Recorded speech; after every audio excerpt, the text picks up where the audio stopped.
It's not archaeology. It's a race against evil. Germany has declared war on the Jones boys. Those people are trying to kill us. I know, Dad! It's a new experience for me. Happens to me all the time. Indiana Jones and the Last Crusade. And that is Indiana Jones and the Last Crusade. This came out in 1989, directed by Spielberg once again, from a script by George Lucas. A story by George Lucas, and written in Jeffrey Boam, and written by Menno Meyjes. Stars Harrison Ford once again, and John Rhys Davies, and Denholm Elliott. This also stars Sean Connery. So let's talk about the Last Crusade, as we say. After the divided responses of Temple of Doom, they wanted to go back to the fun of the original film. So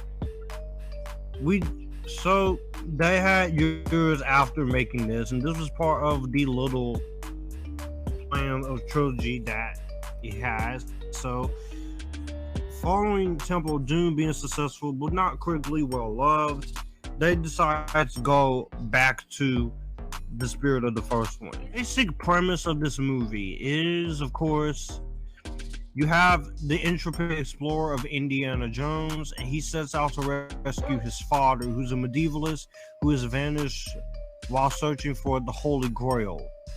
Following clues in the old man's notebook, Indy arrives in Venice, Italy, where he enlists the help of a beautiful academic, but sinister. But they are not the only ones on the trail, and some sinister old enemies come soon out of the woodworks. Going into the pros of this movie, of course, the main thing I'll say, it goes back to that spirit of that original film. I love the fact that it goes back to that spirit of the original movie. It's what was in Temple of Doom. I love Temple of Doom. It's a really great adventure story. It is hard, and it does show us that people are willing to go after a lot. I appreciate the fact that it does follow the formula, which made Raiders good, but it is a good formula in this one. And some people say they were forced to go back to formula. Considering the fact that not many people love the Temple of Doom, I was perfectly fine with this decision. Obviously, I thought it was good to go back to basics in here. It does make some tweaks to the formula and takes it and makes a great sequel out of it that matches the original here. So I definitely do like that, and I like the thought-provoking themes of the leap of faith and how people can easily be so controlled by something that is not worth fighting for. And I enjoyed that part of the story. I love that interest, intrigue, and it was a great moment, to say the least. And the Nazis does make the great return for this, and we go back to the basics here. We do see the artifact come back into play. We see a welcome sight of this as well, and also the fact that we get to throw Marcus Brody into the mix of action is awesome. It is a great send-off to him in this character, because as we all know, Denholm Elliott did not come back in the next two because he's since passed away. The humor, I think, works really good in this movie. I love the humor and the banter that Indy and his dad have to play off of each other. And speaking of the dad thing here, I definitely love, in my positives here, another thing I love is the direction with Spielberg once again. He does have to go back to basics with the formula of Raiders that made it work, but the action is still hard-hitting. The practicality and the stunt work is so good here, and some of the fun moments of awesomeness and set pieces here, like you have that iconic tank chase here, and it's very awesome here. You get to see so many good moments when it comes to that. And also on top of that, you get to see some great moments here in this. There are very fun moments that you're going into it here, and there's not a lot of racism stuff in here, and the plane sequence here is still great. You have some very good moments here with some dark elements here, which you have in this whole thing with the Holy Grail. People are obsessed with it because there's obsession about it. And it does have that feel-good emotional film. It's like, this is one of those perfect movies to watch with your dad or your such, or even with your mom. And to top that off, this movie has a personal and relatable story about how a father and the son is having to work together, and they have different banters, but at the end of the day, they love each other for the most. It gets to the classic moment where he says in the end of the movie, when Sean Connery calls him by his first name, India, which he's never done in his life. He just calls him Junior. He says, "Let it go, son." I can't hold on. I can get it. I can almost reach it, Dad. Indiana. Indiana. Let it go.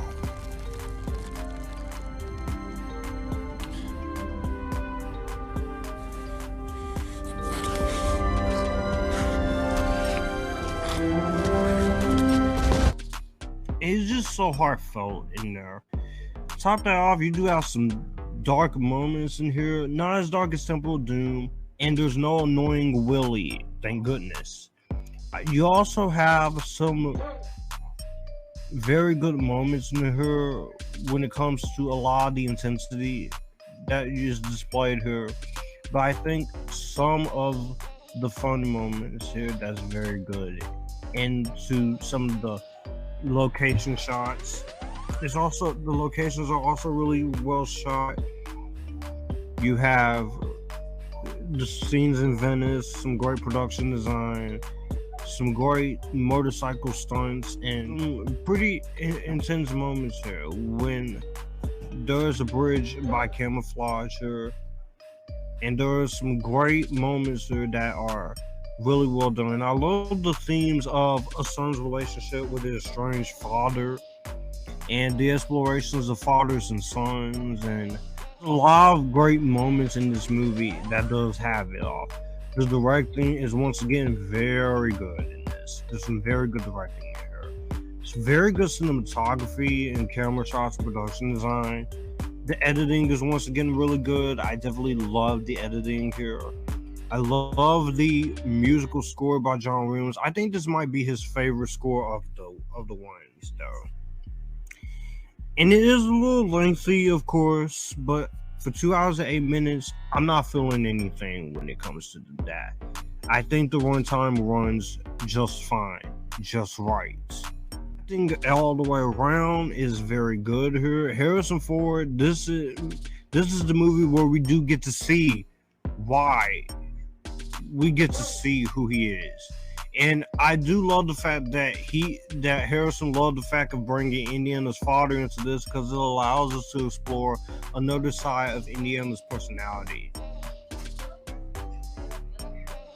River Phoenix, may he rest in peace. He did good in this, and I thought he was fantastic here. And he looked just like him too. So, and he's at the beginning, and that whole moment when he's helping out at the beginning, and he tries to give the crucifix back with the sound, to believing it to be in a museum, and then it all ties back into later on to the movie. I think that's great. The late Sean Connery, my second favorite, 007. He is great in this.